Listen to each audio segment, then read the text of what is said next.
సోదరులు వాదించుకోవడం ప్రారంభించారు. కార్తికేయుడు, నేను అత్యంత వేగవంతమైన వాడిని, రేసులో నన్ను ఎవరూ ఓడించలేరు అని అన్నాడు. గణేశుడు నవ్వుతూ, కానీ నేను అత్యంత తెలివైన వాడిని సోదరా. వారి సరదా పోరాటానికి శివుడు నవ్వాడు. పార్వతి, సరే దీన్ని పరిష్కరించుకుందాం. ప్రపంచవ్యాప్తంగా ఒక రేసులో ఎవరు గెలిచినా వారిని తెలివైన వారిగా ప్రకటిస్తారు అని చెప్పింది. కార్తికేయుని కళ్ళు మెరిశాయి. సులభం, గణేశుడు నడవడం ప్రారంభించేలోపు నేను తిరిగి వస్తాను అని అన్నాడు. అతను తన పెద్ద నెమలిపైకి దూకి రెక్కలు వెడల్పుగా విస్తరించి ఉష్ అతను ఆకాశంలోకి ఎగిరిపోయాడు.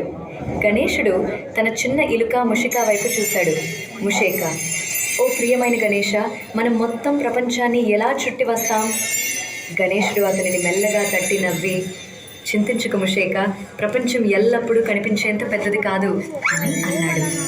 తర్వాత గణేశుడు నెమ్మదిగా లేచి చేతులు ముడుచుకొని తన తల్లిదండ్రులైన శివుడు మరియు పార్వతి చుట్టూ 3 సార్లు వృత్తాకారంలో నడిచాడు.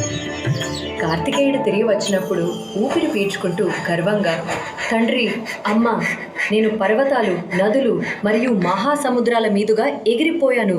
నేను మొత్తం భూమిని చుట్టి వచ్చాను. పార్వతి గణేశుడిని చూసి, కానీ గణేశ, నువ్వు నీ జాతిని ఎందుకు ప్రారంభించలేదు? గణేశుడు వంగి మెల్లగా అన్నాడు, అమ్మా, తండ్రి, నాకు నువ్వే నా ప్రపంచం.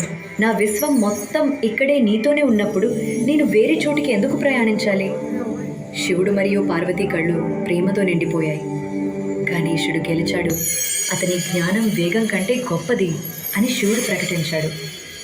కార్తికేయుడు కూడా నవ్వి తన సోదరుని కౌగిలించుకున్నాడు. ఆ రోజు నుండి అందరూ జ్ఞాపకం చేసుకున్నారు. తల్లిదండ్రుల పట్ల ప్రేమ మరియు గౌరవం అన్నింటికంటే గొప్ప జ్ఞానం.